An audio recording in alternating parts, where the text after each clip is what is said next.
आपके हृदय में जैसे काम जागृत हुआ, आपका हृदय विकल हो रहा है कामना से, तो आप उस समय तटस्थ भूमिका रखिए। मेरे में काम नहीं है, मन में कामना जागृत हुई है और ये भोगने से नष्ट नहीं होगी, सहने से नष्ट होगी। अगर आपने कहीं गलती कर दी और ऐसी धारणा कर दी कि बहुत जल रहा हूं, यदि किसी क्रिया के द्वारा ये वेग शांत हो जाए तो फिर भजन बढ़िया होगा, ये बहुत बड़ी भूल की जा रही है। क्योंकि जहां आपने काम का भाव आने पर कोई भी चेष्टा की तो दोनों चेष्टाओं के परिणाम में आपका नाश हो जाएगा। दोनों चेष्टा, यदि आपने काम भोग की वासना को सुख का मूल मान लिया और उसकी पूर्ति नहीं हुई तो क्रोध आ जाएगा। क्रोध स्मृति को लोप कर देगा, स्मृति बुद्धि का नाश कर देगी। जहां स्मृति का लोप हुआ, विचार नष्ट हुए, बुद्धि नष्ट हुई, साधक भ्रष्ट हो गया, पतित हो गया। यदि कामना की पूर्ति हो जाती है तो वासना जागृत हो गई और नवीन तृष्णा, भोग तृष्णा जागृत हो गई। काम की पूर्ति में लोभ जागृत होता है, काम की अपूर्ति में क्रोध जागृत होता है। परिणाम में दोनों के द्वारा समान ही बंधन प्राप्त होता है। लोभ भी स्मृति भ्रम कर देता है और बुद्धि का नाश कर देता है, काम भी स्मृति को भ्रंश करके बुद्धि का नाश कर देता है। किसी भी तरह से काम का सेवन करने से मंगल नहीं हो सकता। जब तक काम है तब तक विश्राम नहीं है, विश्वास मान लीजिए। तब लग कुशल न जीव को, सपने मन विश्राम, जब लग भजत न राम को, शोक धाम तज काम। अछत काम सुख सपने नहीं। जब तक ये है, ये बहुत बड़ा शत्रु है, ये बहुत खाने वाला, कभी ना अघाने वाला, सदैव भूखा रहता है। इसको केवल वासना, वासना मात्र वासना। और ये दूसरा उपाय नहीं है इसके नष्ट करने का, केवल सहना उपाय है। मात्रा स्पर्शास्तु कौन्तेय शीतोष्ण सुख दुखदा, आगमा पाइनो अनित्यास्तास्ति तिक्षस्व भारत। भगवान आदेश करते हैं, हे अर्जुन, ये आने जाने वाले इंद्रियों के सुख, जो अनुकूलता प्रतिकूलता आदि जितने भी द्वंद्व है, ये सब आने जाने वाले हैं, स्थायी नहीं है। अभी आप विकारग्रस्त है, थोड़ी देर में निर्विकार हो जाएंगे। लेकिन यदि आपने विकार के अनुसार जो विकार प्रेरित कर रहा है वैसी चेष्टा कर ली तो फिर आगे परिणाम निर्विकार नहीं आएगा, फिर तो और विकार बढ़ जाएगा, फिर और आप भ्रष्ट होते चले जाएंगे, जैसा अभी तक पीछे जन्मों में होता रहा है। बहुत जन्म हो गए इसी चाल में मुझे मन फंसाए हुए है कि अगर ये भोग मिल जाए तो मैं शांति धारण कर लूं। भोगास शांति नहीं है, त्यागात शांति है। यम ही न व्यथ्यन्त्येते पुरुषम पुरुषर्षभ, सम दुखा सुखाधीरम स्वमृतत्वाय कल्पते। हे अर्जुन, जो धैर्यवान पुरुष इन वेगों को सह जाता है, सुख दुख में समान भाव रखने वाला परम पद का अधिकारी होता है। हम प्रियालाल के मार्ग के पथिक है। हमारा हृदय कामना से दूषित भी हो जाए तो ना हमें बोलना है कि हमारे अंदर कामना है, ना हमें कोई चेष्टा करनी, चुपचाप सह गए। सहे सो साधु सहत सहत बाढ़े भगति, गृह तन गुरुहित गार। समझिए इस सूत्र को। अगर आप कहीं भी रो करके कह देंगे कि हमारे अंदर काम है, हमारे अंदर क्रोध है, तो आपने उस असत वृत्ति की सत्ता दे दी। ठूठ का भूत मान लिया, वो पीछे पड़ जाएगा, है नहीं, वो पीछे पड़ जाएगा, आपको जलाएगा, आपको अशांत कर देगा, आपको परमार्थ भ्रष्ट कर देगा। इसकी सत्ता ही नहीं है जिसको आप मान रहे हैं। हमारे अंदर काम आ गया, हमारे अंदर अमुक विकार आ गया, केवल भ्रम। उस भ्रम के कारण हम इस जगत को सत्य मानते हुए सच्चिदानंद प्रभु से इतनी दूरी, आज तक उनके दर्शन नहीं हुए, आज तक अपने प्रीतम से मिले नहीं, कभी आंसू गिरे उनके लिए, धिक्कार है जीवन को।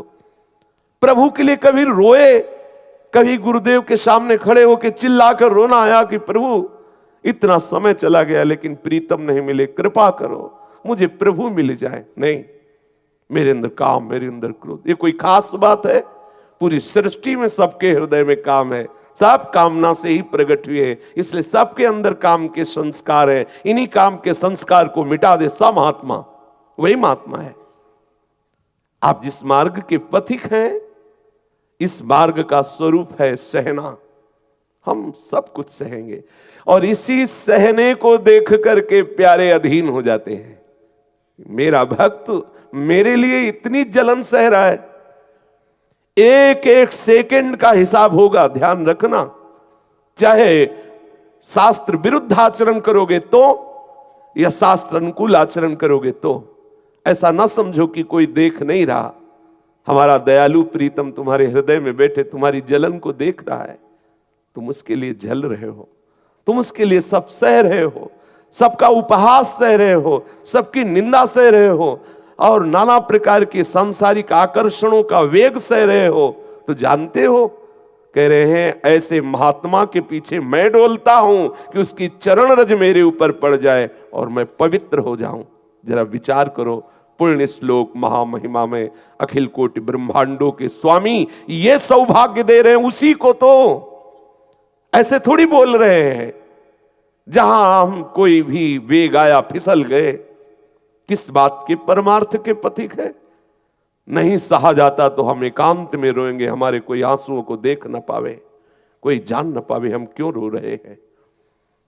ये परमार्थ है, भगवत मार्ग है। बड़े भाग्यशाली हो जो इस मार्ग में कदम रखा है। ये बाहरी किसी की प्रशंसा निंदा, कोई तुम्हें कह दे बहुत अच्छे साधक हो, क्या मिलने वाला? कोई कह दे बहुत नीच साधक हो, क्या हानि होने वाली? जो बहुमान करे को मेरो किए बहुमानत ना ही बढ़ाई, जो अपमान करे को केहूं किए अपमान नहीं लघुताई। मुझे अपने प्रीतम से मतलब है, दूसरे से नहीं। जब ऐसी भावना करोगे तो दूसरा कोई है ही नहीं, केवल प्रीतम ही है, आनंद ही आनंद है। इसलिए सबसे प्रार्थना है, इस मार्ग के उपासक को यह समझना है कि सबके अंतःकरण का सृजन कामना से हुआ है। सबसे पहले सृष्टि में कामना हुई को हम बहुश्यामा, कामना से ही सृष्टि है। हम सबके शरीरों का निर्माण काम चेष्टा से है, इसलिए हमारे अंदर परमाणु है, हमारे अंदर वही संस्कार है जिस चेष्टा से हमारा सृजन हुआ है। हम काम संकल्प से, काम चेष्टा से हमारे शरीर का सृजन हुआ है। इसमें वो परमाणु है, इन परमाणुओं को जो मिटा दे वही भगवान, इन परमाणुओं को जो मिटा दे वही भगवत भक्त, इन परमाणुओं को जो मिटा दे वही महात्मा। भगवान और भगवान के भक्त में किंचिन मात्र भेद नहीं होता। ब्रह्मविद ब्रह्मयु भवति, जानत तुम्हें तुम्हें हो जाए। एक कामना ने विविध रूप धारण करवा करके फंसा दिया और निष्कामता अपने स्वरूप में स्थित कर देगी। थोड़े दिन की बात है, आप इसका महत्व खत्म कर दीजिए। जो आप इसे बहुत हवा माने हुए, बहुत बड़ा अरे भाई काम आ गया तो कौन सी बड़ी बात हुई, पड़ा रहने दो एक कोने में। ये अनित्यास्तितिक्षस्व भारत, ये नाशवान वृत्ति आई है, एक क्षण में नष्ट हो जाएगी। अगर उसका चिंतन किया, उसका महत्व दिया, उसको चेष्टा की, उसके सुख की तरफ आकर्षित हुए तो खत्म, फिर आपका परमार्थ खत्म। फिर उसी का चिंतन करते रहो, नवीन नवीन भोगों के संकल्प बनते रहेंगे। सावधान, ये सत्संग केवल मनोरंजन नहीं हो रहा, सावधान। ये परमार्थ का पथ केवल ऐसा नहीं है कि केवल वाग विनोद या केवल ऐसे मन का विनोद है। मन को मारना, हर इंद्री के वेग को सह जाना, तभी हमारा गोविंद उसके अधीन हो जाता है। ये खेल है। ये अगर कोई कह दे कि भगवान इतना निर्दयी क्यों है, निर्दयी नहीं, ये खेल है और उसका इनाम है। यदि आप इस खेल में सही ढंग से खेल गए तो इस खेल से मुक्त करके अपने चिदानंद खेल में शामिल कर लेगा। आप बहादुर हैं, घबराइए नहीं। आप प्रभु के बच्चे हैं, आप प्रभु के जन हैं। प्रभु ने आपको चुना है, पूरी सृष्टि में आपको चुना है। आप सोचिए कितने लोग हैं जो इस परमार्थ में चलते हैं। चलने वालों में कितने हैं जिनका लक्ष्य होता है भगवत प्राप्ति। उन लक्ष्य वालों में कौन दृढ़ता पूर्वक उस लक्ष्य को बेधता, कौन उस लक्ष्य को प्राप्त करता है? कोई बिरला, को एक पाव भगति जिमि मोरी। जो कहो हरिवंश सरस बिरलो समझनहार, एक दोई जो पाइए खोजी सब संसार। रोज चर्चा इसी बात की हो रही, सहन करना हमारा मार्ग है, सहन करना, मुस्कुराते हुए सहन करना। प्यारे से प्यार करने के लिए हम हर परिस्थिति के लिए राजी हैं। ये जो हम छोटे छोटे विकारों में रो देते हैं, छोटे छोटे विकारों में परेशान हो जाते हैं, अरे बड़ी जलन हो रही, अरे ये बिल्कुल नहीं। ये कायर पुरुषों वाले लक्षण प्रकट नहीं करने। ये सूरवीरों का मार्ग है, बड़ो ही कठिन है भजन ढिग डरिबो, नागरीदास ने कहा। जैसे एक सती अपने पति से प्यार करती है, अपना जीवन पति के लिए समर्पित कर देती है, पति के अंतर्धान होते ही उसको अपने शरीर से बिल्कुल राग नहीं रहता। जैसे एक योद्धा अपने देश पर प्रेम करने के लिए न जाने कितने अस्त्रों का प्रहार हंसकर सहकर मृत्यु स्वीकार कर लेता, पराजय नहीं, ऐसा भजनानंदी उपासक होता है। हजारों वार हो माया के, फिर भी वो हरि शरणम, फिर भी वो अपने प्रभु को पुकारता हुआ आगे बढ़ेगा, पीछे नहीं। इन विकारों का सत्ता स्वरूप सत्य भाव आना ही हमारे लिए पतन का कारण है। इनकी सत्ता नहीं, हंसते हुए मिटा दो। अंदर जो विकार आ रहा, किसी से द्वेष हो रहा, आपके हृदय में कहीं निंदा के शब्द चुभ रहे हैं, अपमान बुरा लग रहा है, ये विकार आपके हृदय में वेग आकर के आपको परेशान कर रहे, कब? जब आप उनका महत्व देते हैं। अगर आप तत्काल बस साधक का इतना ही होता है, अंदर से ऐसे किया, इसका कोई महत्व नहीं, आगे लग गया, नामबाड़ी में लग गया, नामबाड़ी में चित्त को लगा। आप देखो तो करके थोड़ी देर जलन हुई, शांत हो गया, फिर जो जलन आई थी वो जलन अगली बार कम आएगी, फिर और कम आएगी, फिर और कम आएगी, फिर एकदम खत्म हो जाएगी। एक दिन ऐसा होगा कि आप समस्त विषय भोगों के बीच में रहते हुए आप निर्मल रहेंगे। आपका मन ऐसा हो जाएगा जैसा भुना हुआ चना, भुने हुए चने में चाहे जितना खाद पानी लगाओ अंकुरण नहीं आएगा।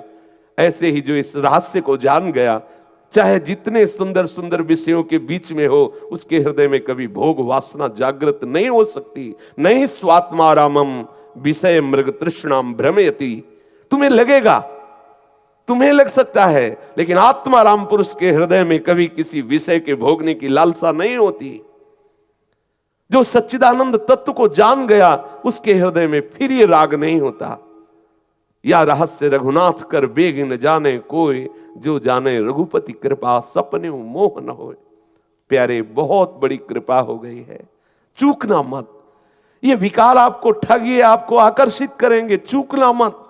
मैं जलना पसंद करूंगा, परमार्थ भ्रष्ट होना नहीं। ये स्वीकार करो, हृदय से स्वीकार करो।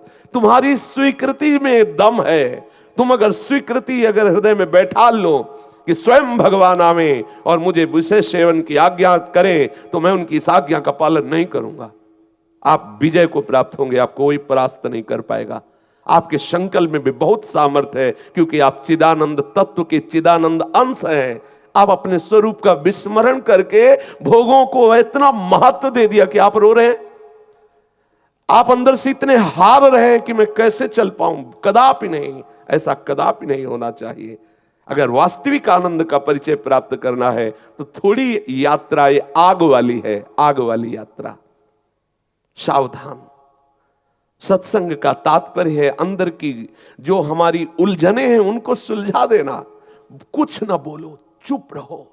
अंदर कोई भी विकार आवे, चुप रहो, शांत रहो। उनकी सत्ता नहीं है, उनका महत्व नहीं है। चिल्लाओ मत, किसी से बोलो मत कि मेरे अंदर क्रोध आ गया, मेरे अंदर काम आ गया, मेरे अंदर मोह। चुपचाप सह जाओ। कोई पूछे कैसे हो, बहुत अच्छा है, बड़ी कृपा है, आप देख लो, उनकी सत्ता ही खत्म हो जाएगी। आपने महत्व दे रखा है। प्यारे, बहुत बड़ा दांव लग गया है, बाजी जीत लो, हारना मत। एक निमिष के लिए भी ध्यान न छूटे, नाम न छूटे। फिर देखो कौन विकार तुम्हें परास्त करता है। जब आप स्वीकार करते हैं तब काम है, जब आप नाम भूल जाते तब काम है, जब आप ध्यान भूल जाते तब काम है। नहीं तो राधा वल्लभ लाल को हृदय ध्यान मुख नाम कहां काम है, कहां काम है। आप सत्संग में जब एकाग्रता पूर्वक सुन रहे होते हैं तो उस समय कौन सा काम होता है? क्यों नहीं होता? क्योंकि आपका चित्त प्रभु की लीला श्रवण में, प्रभु की सिद्धांत श्रवण में लगा हुआ है। तो यही स्थिति आप बराबर क्यों नहीं रखते? एक रस स्थिति पाने के लिए आप नित्य अभ्यास भजन का जो कर रहे हैं उसमें अंतराय क्यों आ गया? निरंतरता क्यों नहीं रही? नाम कैसे छूट गया? रूप का ध्यान कैसे छूट गया? ये काम का स्मरण कैसे आ गया? ये क्रोध क्यों आया? ये द्वेष की प्रवृत्ति क्यों आई? निंदा क्यों सुनाई दी? ये अपने को देखना है। आप उपासक हैं, आप क्यों अनाथों की तरह विकल हो जाते हैं? मेरे अंदर ये विकार है, और आप एकांत में कुचेष्टा कर बैठते हैं, आप एकांत में मनन करने लगते हैं भोग वासना का, फिर आपको लगेगा जीवन व्यर्थ है बिना भोगों के। अब हम सावधान हो जाएं। उपासक को कभी भी जीवन में अपने अंदर आए हुए विकारों को सत्य नहीं मानना। कभी हमें किसी से नहीं कहना कि हमारे अंदर ये विकार है, नहीं कहना, उनकी सत्ता ही नहीं है, मानना ही नहीं है, बिल्कुल नहीं मानना। आपको लग रहा हो कि जाके जाए न पाए बेवाई, वो क्या जाने पीर पर आई। हाँ, आपको क्या पता चले? तो भैया 13 वर्ष की अवस्था से घर से निकले थे भगवत कृपा से, और अभी आप जो अवस्था देख रहे हैं कुछ दिन की है। ये जो आप देख रहे हैं भीड़ो भड़ा के सब माया का जो लीला विलास है भगवान का, कुछ दिन देख रहे हैं, पूरा जीवन हो गया जलते हुए। और इस जलन में जो आनंद मिला हम तुम्हें कैसे बताएं? उसी आनंद को आप श्रवण कर रहे हो। ऐसा ना समझे कि ये हम केवल बोल ही रहे हैं, इसको सहा नहीं गया पूरी जीवन। अगर हमारा जीवन प्रभु के लिए है तो प्रभु सिर्फ मेरे हैं ऐसा अनुभव होता है। सिर्फ मेरे प्रीतम, मेरे स्वामी। और कितना दुलार करते हम तुम्हें कैसे बतावें? वाणी की सामर्थ्य नहीं कि दुलार कैसे उनका दुलार होता है। अगर वो 10% जलन देते हैं तो 1000% शीतलता देते हैं। आप शीतलता का विस्मरण करके जलन का स्मरण करेंगे तो कैसे आप आगे बढ़ पाएंगे? उनकी उस शीतलता की तरफ देखे। ये भुनगा है ये सब काम क्रोध। सच्ची मानिए, आप जिनको बहुत तूफान माने हुए हैं, मेरे प्रभु की मुस्कान के आगे भुनगा है। नाम जापक, आप सोचिए, नवीन अवस्था है हरिदास जी की। कुटिया में एक वैश्या नवीन अवस्था की श्रृंगार करके आती है। नाना प्रकार से वो चेष्टाओं के द्वारा उनके भजन में बाधा पहुंचाने। क्या हुआ? 3 दिन में वैश्या हरिदासी हो गई, भगवत भजन परायण हो गई, और वो महात्मा कुटिया छोड़ करके चल दिए। यह है प्रभाव नाम का। सामने जो भी हमारे सामने आवे भगवत चिंतन परायण हो जाए। इतने हम चिंतन परायण हो कि हमारे शरीर के परमाणु, हमारे वास के परमाणु, हमारी दृष्टि में ऐसे परमाणु हो जिसके ऊपर पड़े वो कृष्ण बोल पड़े, वो राधा बोल पड़े, तब माना जाएगा आपका भजन। अभी हमारी ही निरंतरता नहीं बन रही भजन की। सहने में जो आनंद है भोगने में नहीं है, विश्वास करो। ये भोगी सब देखो मच्छर नहीं उड़ाए उड़ते। सच्ची मानना, छोटी छोटी बातें, छोटे छोटे विकार, कल्पनात्मक भय, ये सब मच्छर है। ये सब आकर के प्रेरित करते। क्लेशित, अशांत, नींद नहीं आ रही, नाना प्रकार की चिंताएं ग्रसित। सहने से जो शीतलता मिलेगी, जो आनंद मिलेगा, जो अमृत मिलेगा, वो भोगने से नहीं मिलेगा। विश्वास कर लीजिए।